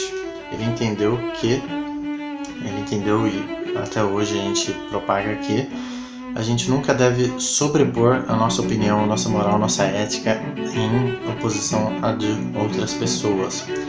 Então, a democracia acabou sendo esse regime que é o nosso predileto até o momento, né? Até que surja outro melhor, justamente porque as relações humanas envolvem muita barganha, muita negociação, muita troca de favores, e a democracia foi o primeiro regime que admitiu isso e postou os limites para esses defeitos sociais, digamos assim. Então, cada vez que as pessoas veem algum problema, alguma falha na democracia, elas alucinam que alguma espécie de ditadura do regime que eu concordo seria melhor, mas o que acontece é que em algum momento, até o regime que você concorda, vai fazer alguma coisa que você não concorda, vai pisar no seu calo também, vai te usar para resolver um problema do próprio sistema. E é aí que entra a democracia para garantir que as nossas liberdades vão estar acima de qualquer ideologia, de qualquer regime democrático, por mais que nem sempre funcione dessa maneira, mas a ideia é mais ou menos essa. Um a um, os pesquisadores iam encaminhando as cobaias para a sala de pesquisa. O experimento extremamente simples. As pessoas iam ver 1000 pontos, você não ouviu errado, são 1000 pontos, e iam ter que avisar para os pesquisadores quais eram azuis. Alguns pontos iam parecer azuis, alguns iam parecer roxos, outros iam ficar em tons entre o roxo e o azul.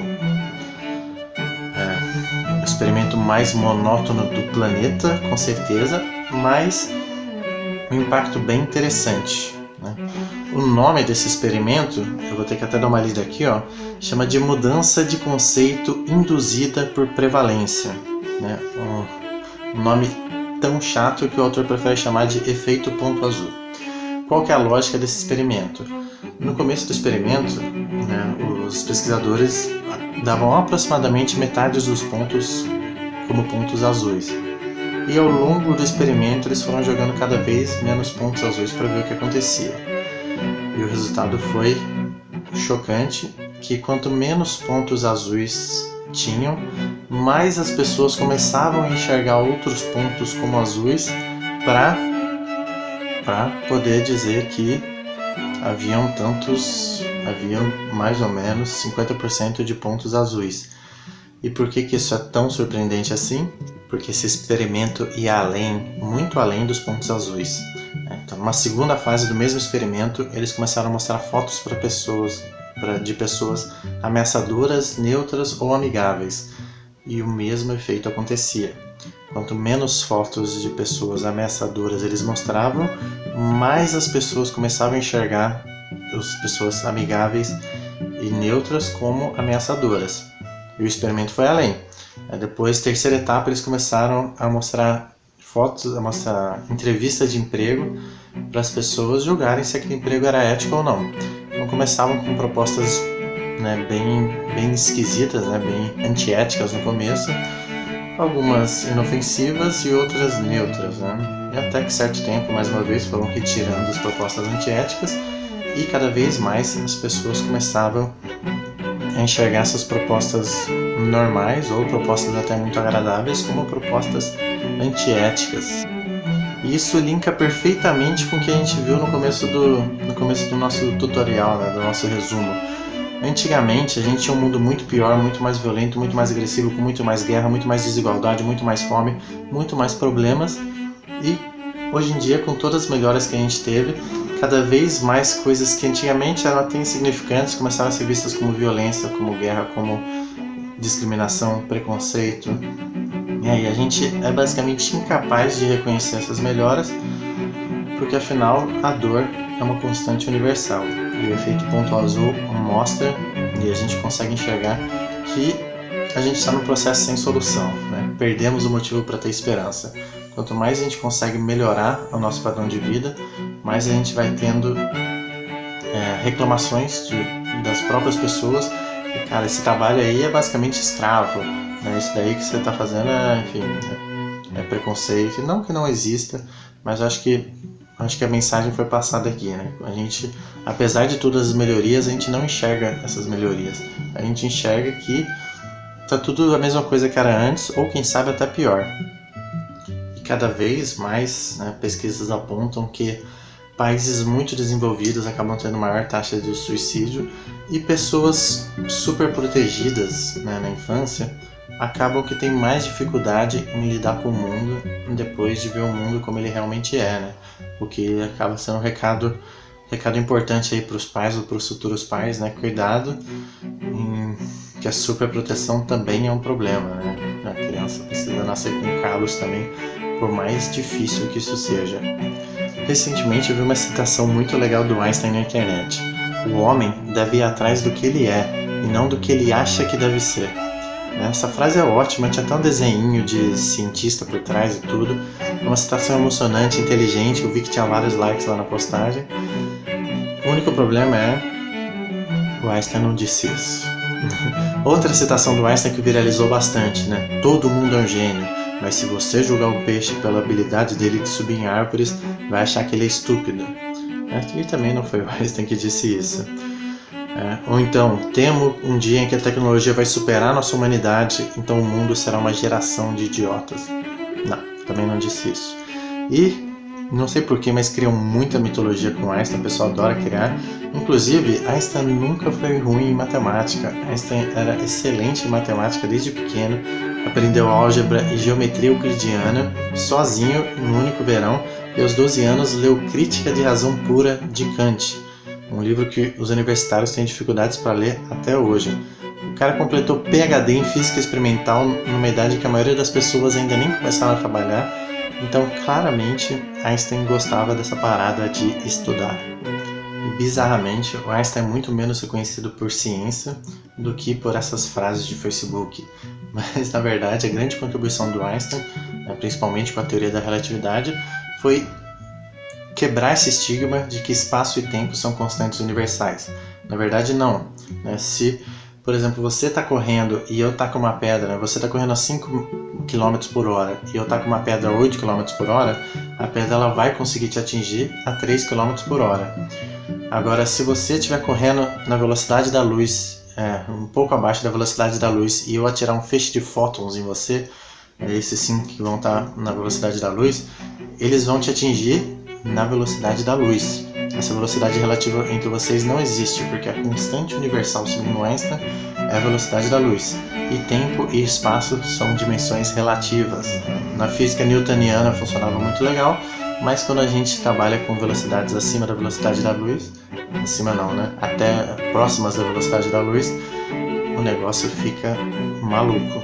E é isso que o Einstein criou de relevante, né? Essa foi a grande contribuição de Einstein. É igual aquele exemplo, né? Se existem dois gêmeos e um deles for lançado por uma nave, passar 20 anos no espaço e depois voltar, o tempo para ele vai ter passado de maneira diferente, né? Ele vai chegar basicamente com a mesma idade, quem sabe um ano mais velho, aproximadamente, enquanto o outro irmão vai estar 20 anos mais velho, né? Como o próprio Einstein disse, né, essa parada nem faz sentido, só que faz. E na verdade, o Einstein também não disse isso.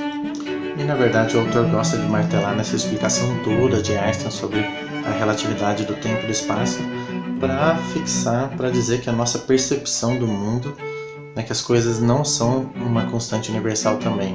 Geralmente, a nossa percepção das coisas é uma constante universal, enquanto as coisas estão mudando o tempo inteiro, assim como na ideia de Einstein sobre espaço-tempo.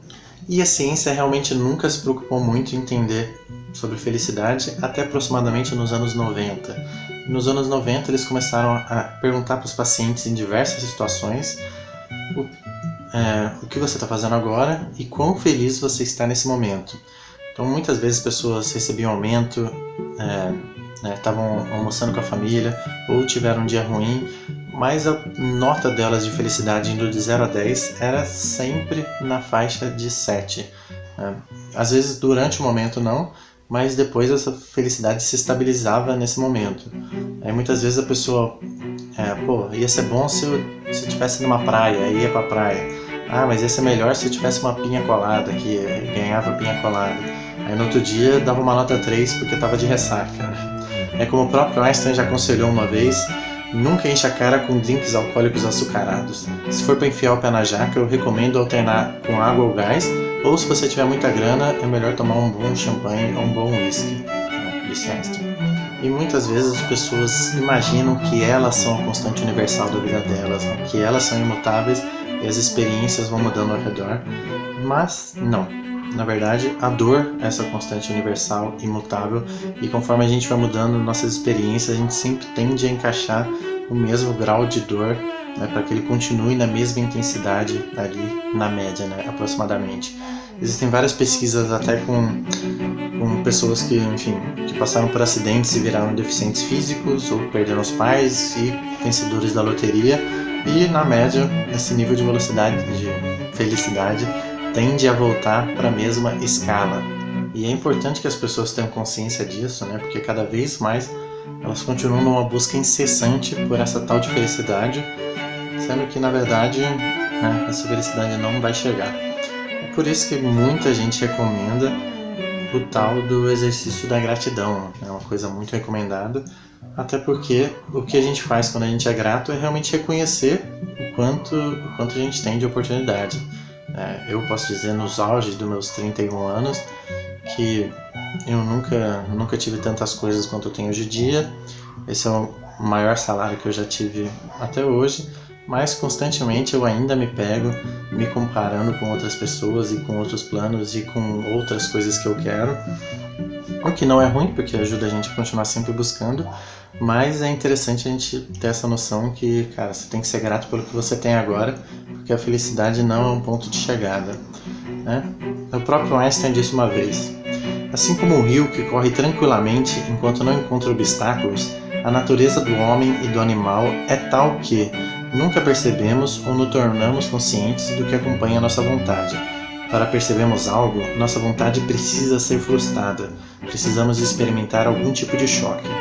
Por outro lado, tudo que se opõe frustra e resiste à nossa vontade, o que significa dizer que é desconfortável e doloroso, nos marca de imediato, com grande impacto e clareza. Assim como não somos conscientes da saúde, da totalidade do corpo, mas só do pedacinho em que o sapato nos aperta, não pensamos na totalidade das nossas atividades bem-sucedidas, mas em alguma briga insignificante que segue nos incomodando. Tá bom. Mais uma vez não foi Einstein, mas foi Schopenhauer, que também era alemão e também tinha um cabelo engraçadão. A questão é que não é só impossível fugir da dor, como a dor é a própria experiência da vida. A próxima história começa no Vietnã, em 1954. O Vietnã finalmente conseguiu expulsar os franceses do Vietnã e assim conseguiu a sua própria independência, né? Só que não. Na época a gente estava bem no meio da Guerra Fria, então Estados Unidos e União Soviética decidiram, de forma amistosa, né, dividir o Vietnã no meio. Não me pergunte por quê, né? Provavelmente para evitar outra guerra civil, não sei. Eles resolveram dividir o Vietnã no meio. E no lado sul, né, que era o lado capitalista, eles colocaram um presidente lá, de maneira temporária, até que as eleições começassem. O nome dele era Ngo Dinh Diem, mais ou menos assim. E ele, enfim, compartilhava os valores dos Estados Unidos, né? Era um cara a favor da democracia, um cara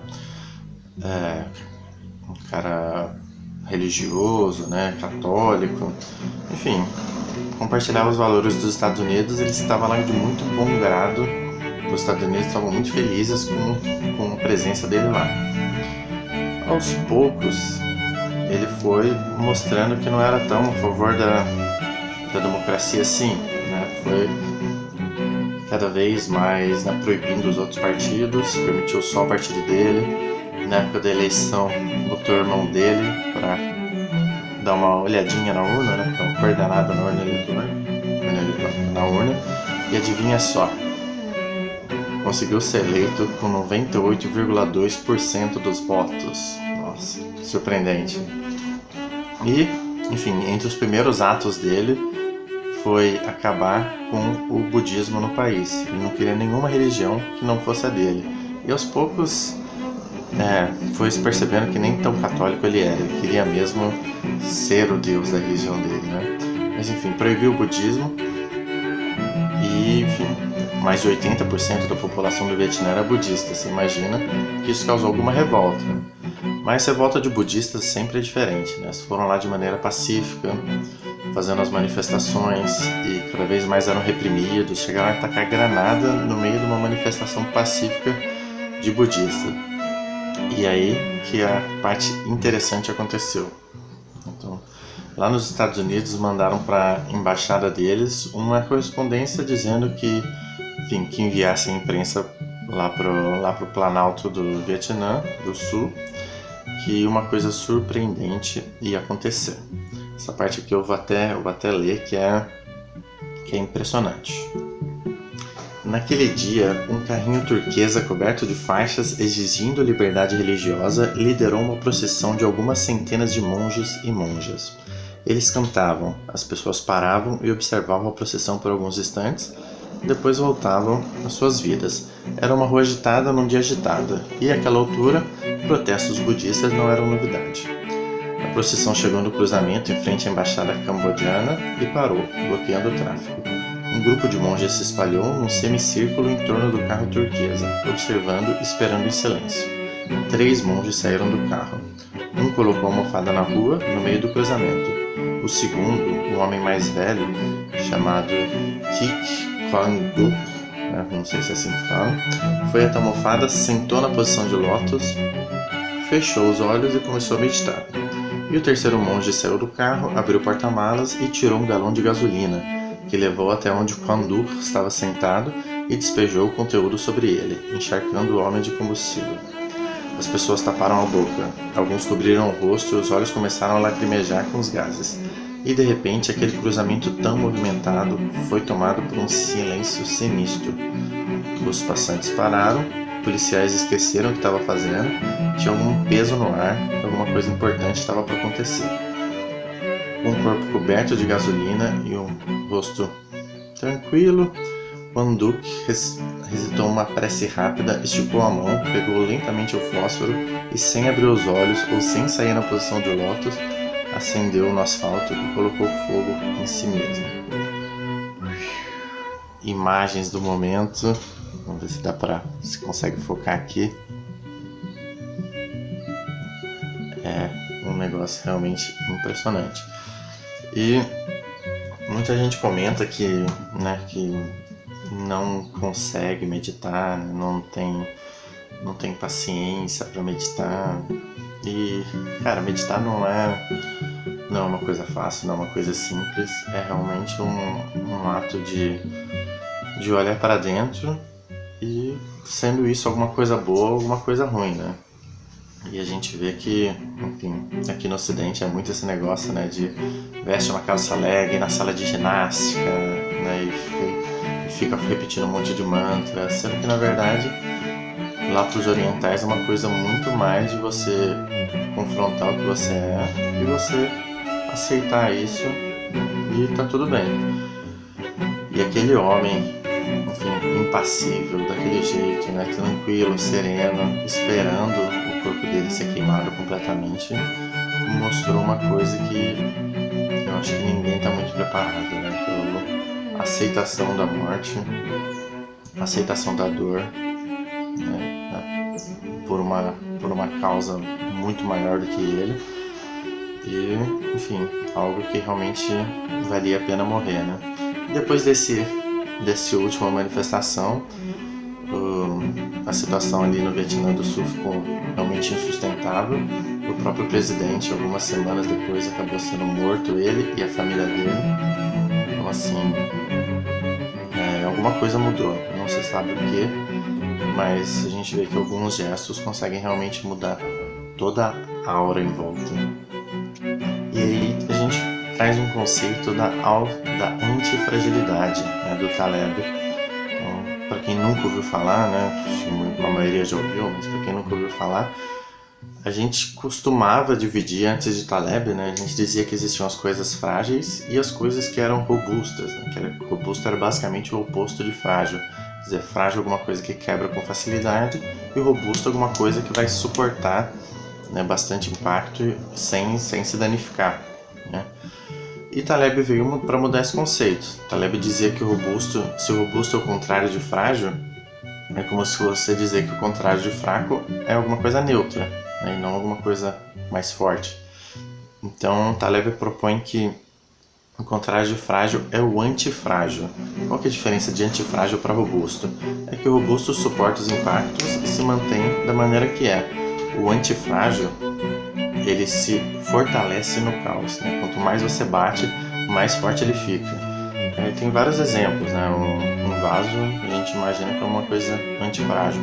Agora o nosso corpo, por exemplo, por mais que muita gente goste de se comportar como se fosse frágil, a gente é por natureza antifrágil, né? Se você fizer um corte na mão, vai cicatrizar, aquela parte vai ficar mais forte. Se você quebrar um osso, aquela parte depois que ele for, né, que ele se juntar de novo, ele vai ficar naturalmente mais forte. É por isso que muito lutador de Muay Thai, né, eles ficam chutando a parede com a canela para ir criando micro fissuras, né, micro trincas, que aquela parte naturalmente vai ficando mais forte com o tempo. A pessoa que vai aprender a tocar um instrumento, né, a gente costuma dizer que é um instrumento de corda, né, um violão, uma viola, um ukulele, qualquer coisa, a gente costuma dizer que a primeira semana ali é só para criar calo, né, só. Você põe o dedo ali na posição e espera calejar. Depois que você cria calo, que seu dedo está forte o suficiente, você vai começar a conseguir tocar alguma coisa. Enfim, a gente é por natureza antifrágil, por mais que muitas vezes a gente se comporte como frágil. E o que a gente viu, né, nesse ato foi mais ou menos isso, né? O ato da meditação repetidamente, né, causa digamos, esse fortalecimento interior, né? Coisa que, enfim, eu estou muito longe de alcançar, acredito que a sociedade no Ocidente está muito longe de alcançar, mas é algo realmente que tem um poder surpreendente de autoconhecimento mesmo.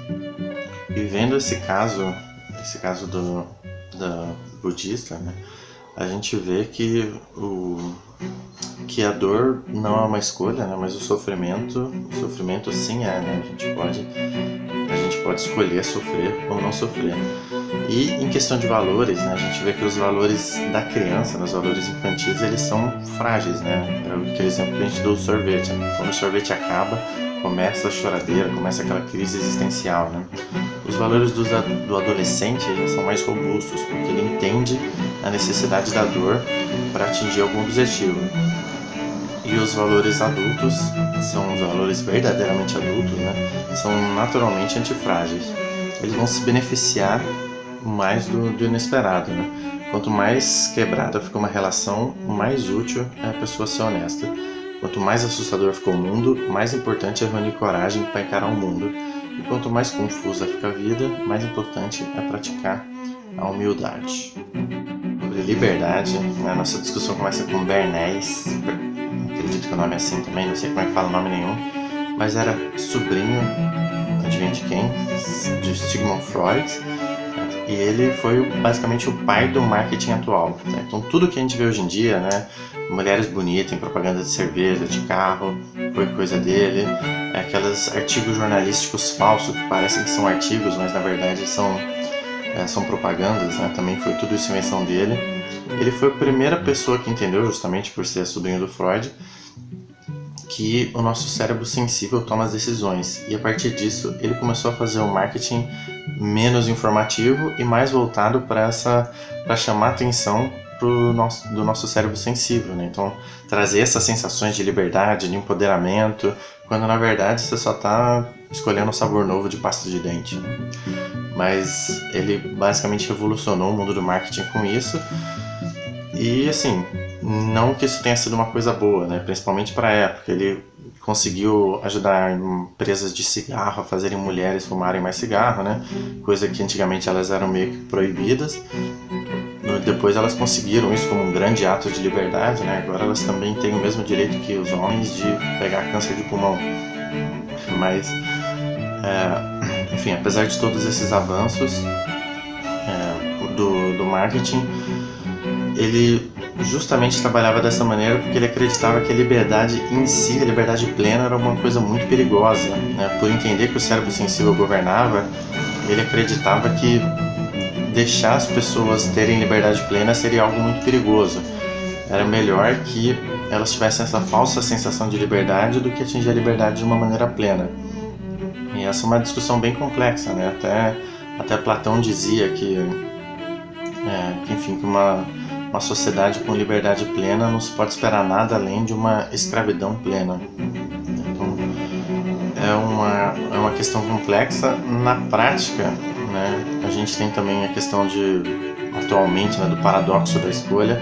Então a gente tem tantas opções que a gente fica travado, né? A gente fica estático.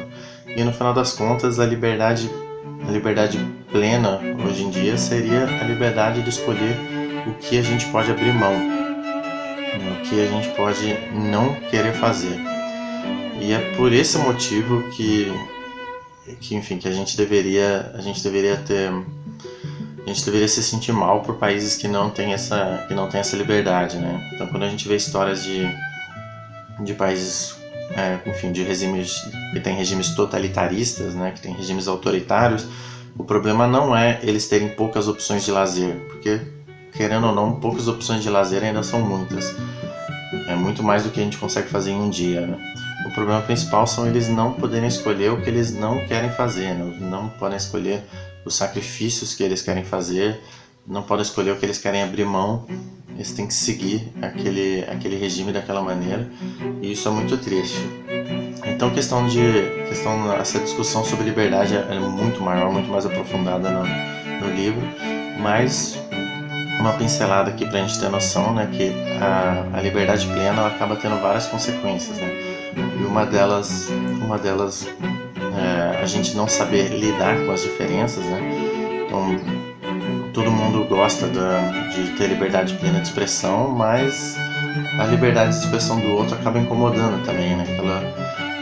Enfim, o conceito de democracia em si consiste em você aceitar a opinião daquele que discorda completamente de você, né? Aceitar, abraçar e lutar até o fim da sua vida para a pessoa poder falar aquilo que ela está falando. E isso para muitas pessoas é difícil de engolir, né? E cada vez mais a gente vê pessoas sentindo saudades, né, de alguns regimes totalitaristas, sendo que, enfim, na prática é igual sentir saudade de ex, né? Quando volta a pessoa lembra por que foi bom ter terminado. Mas enfim, vamos falar agora sobre a nova religião. Começa em 97, né, que a gente teve um desafio entre o enxadrista Garry Kasparov, né, o campeão mundial na época, e uma máquina chamada Deep Blue. Não foi a primeira vez que começaram a colocar máquinas para desafiar campeões mundiais de xadrez, mas foi a primeira vez que o Deep Blue ganhou.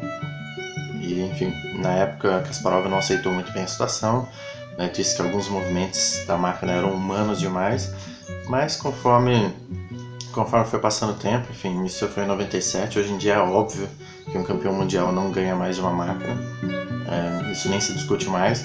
Inclusive, os programas de xadrez que vêm nos celulares hoje em dia ganham do Deep Blue. Então, essa briga já passou faz tempo. Enfim, já que campeões mundiais não tinham mais graça nesse tipo de competição, começaram a criar outras máquinas para competir com o Deep Blue. E a campeã mundial até 2014 chamava Stockfish. Stockfish foi uma combinação entre vários programadores diferentes que iam adicionando dados ali no software. É um software mega potente, né? Consegue calcular 80 mil posições por segundo. É realmente uma máquina impressionante. E até 2014 ela defendeu esse título, até que uma empresinha que está começando agora entrou na jogada, né, em 2018. Uma tal de Google, não sei se você ouviu falar. E a Google criou a AlphaZero, né? A AlphaZero ela não é só uma máquina de jogar xadrez, pelo contrário, é uma inteligência artificial. E aí que as coisas ficam meio bizarras, né? O que a inteligência artificial faz? Para quem não conhece muito bem o conceito, ela aprende.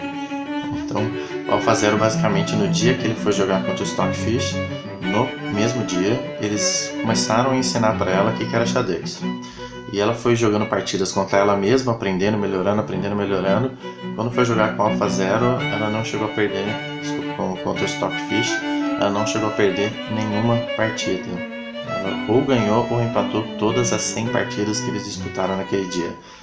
E desde então, nada que existe a gente pode comparar com a inteligência artificial, né? Essa capacidade dela se retroalimentar e aprender é incomparável com qualquer programação que a gente possa fazer hoje em dia. E você pode imaginar, né, se você não viu uma discussão dessa ainda, você pode imaginar bastante que com essa capacidade de autoaprendizagem da inteligência artificial é um motivo para a gente, como humanos, a gente ficar bastante preocupado, né? Realmente tem bastante gente muito preocupada. elas hoje em dia, tá, já têm linguagens próprias que os humanos não conseguem decifrar, são mais eficientes do que médicos para diagnosticar pneumonia e até já escreveram alguns capítulos razoáveis de fanfictions de Harry Potter. Então, assim, mesmo em trabalhos que envolvem mais criatividade, mais não sei, repertório, mais características humanas, elas estão saindo melhor que a gente. E no momento que o livro foi escrito, a gente está perto de ter carros autodirigíveis, consultoria jurídica automatizada e até arte e música criados pelo computador. E devagarinho, pouco a pouco, né, não tão devagarinho assim, a inteligência artificial vai ser melhor em tudo. Em medicina, engenharia, construção, arte, inovação, tecnologia. A gente vai ter filmes criados por inteligência artificial e vamos discutir eles em plataformas digitais que são construídas por inteligência artificial, moderadas por inteligência artificial, e pode ser até que a pessoa que está discutindo com você seja uma inteligência artificial, né? A gente já tem também recentemente a secretária do Google, né, que consegue, enfim, ligar, agendar reunião, agendar compromisso, e responde com uma voz assim imperceptível. E isso tudo é só o começo, né? Um dia a inteligência artificial vai começar a escrever os softwares de inteligência artificial e aí o negócio vai descambar de vez. E aí um dia a inteligência artificial vai superar por vez a nossa inteligência com uma margem tão grande que a gente nunca mais vai conseguir entender o que está acontecendo. Alguns carros vão buscar a gente por motivos que a gente não sabe e levar a locais que a gente não sabia que existiam. A gente vai receber medicamentos de maneira inesperada para problemas de saúde que a gente não sabia que a gente tinha.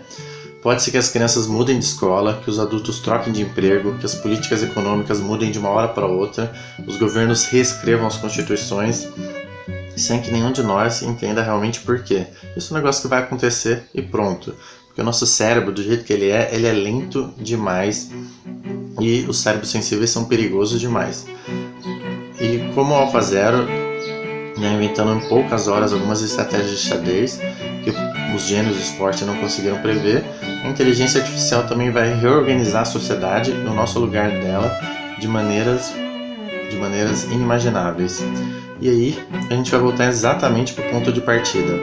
Vamos reverenciar algumas forças impossíveis e desconhecidas que parecem controlar nosso destino, assim como nossos antepassados veneravam os deuses, né? A gente vai ser como humanos primitivos que rezavam para os deuses pedindo chuva e fogo e vão fazer sacrifício, oferenda, ritual, mudar o comportamento e a aparência para conseguir alguns favores desses deuses da inteligência artificial. Mas em vez dessas entidades primitivas, né, a gente vai se oferecer aos deuses da inteligência artificial. Vamos desenvolver superstições a respeito dos algoritmos, então mais ou menos parecido com o que a gente tem hoje, né? Se eu postar mais vídeo, menos vídeo, será que o algoritmo vai gostar mais ou menos de mim? Se eu fizer desse jeito, se eu fizer daquele jeito, a gente meio que já está seguindo nesse caminho, né? Bom, se você acordar em algum determinado horário e disser a coisa certa, aparecer no lugar certo, as máquinas vão te dar boa sorte. Se você for honesto, não machucar ninguém, cuidar de você, os deuses da inteligência artificial vão te proteger. E os antigos deuses vão ser substituídos pelos novos, os algoritmos. E essa sim é a nova religião. E quando chegar nesse ponto, né, que a gente vai estar cultuando essas forças que a gente não consegue entender, porque afinal isso foi sempre o que a gente fez, a inteligência artificial também vai entender como a gente funciona e vai começar a fazer alguns agradinhos pra gente, né? Vai começar a criar conflitos que não existem, guerras que não existem, para poder satisfazer esse nosso desejo. A gente vai ser basicamente cachorrinhos dessa inteligência artificial. E provavelmente quando eu falei de uma religião final, não era isso que você estava esperando, mas adivinha só, esse foi seu erro. Você teve esperança. E, mais uma vez, se você acha que estar submisso aos algoritmos vai ser alguma coisa horrível que vai acabar com a sua vida, eu quero que você entenda uma coisa. Você já faz isso e você adora. Os algoritmos já dominam basicamente a sua vida. Provavelmente o caminho que você fez para ir para o trabalho foi baseado no algoritmo.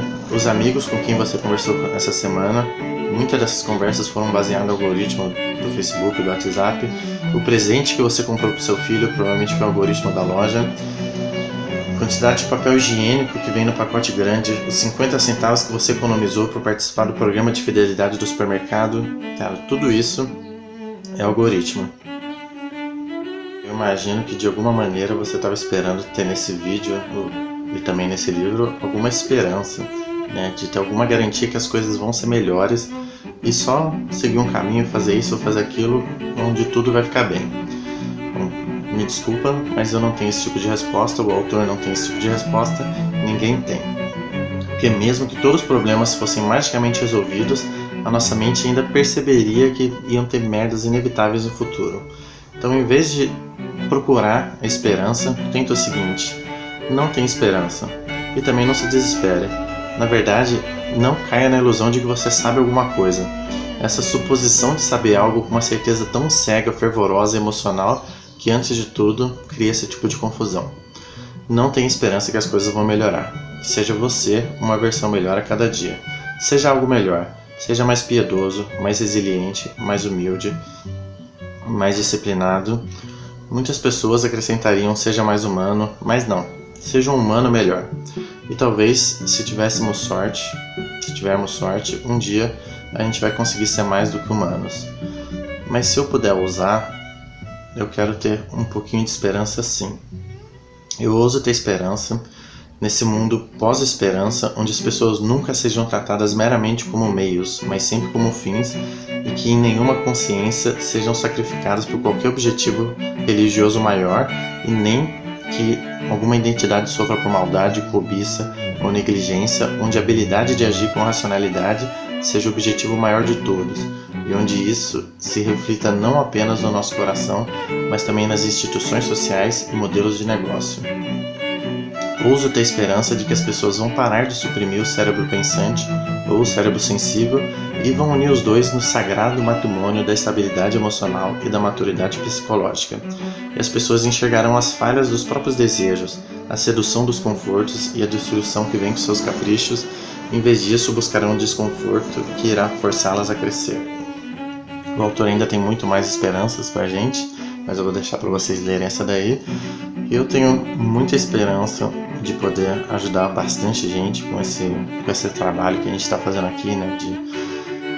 De trazer um pouco de cada livro para quem ou não tem tempo ou tem outras prioridades na vida e não consegue parar para ler um livro, ou simplesmente quem quer ver um resuminho da obra antes de saber se é para ela ou não. Esse livro, enfim, eu quis traduzir, apesar dele ser muito denso, ser muito difícil e o tema dele ser meio incerto. Eu gosto muito do jeito que esse autor escreve. Eu já tinha gostado do jeito que ele escreveu o livro anterior, né, da sutil arte de tocar o dane-se, né, pra gente não falar mais palavrão aqui. Eu já tinha gostado da obra anterior, né, do Mark Manson, e essa daí também me chamou bastante atenção. Então, eu espero que vocês tenham gostado bastante. Eu tenho a esperança de que esse material tenha sido de grande valia. E se você se sentir à vontade para clicar no botão de curtir aqui embaixo, mostrar esse vídeo para quem você quiser, fique à vontade. Um grande abraço, muito obrigado por mais essa viagem. Aloha e boa viagem!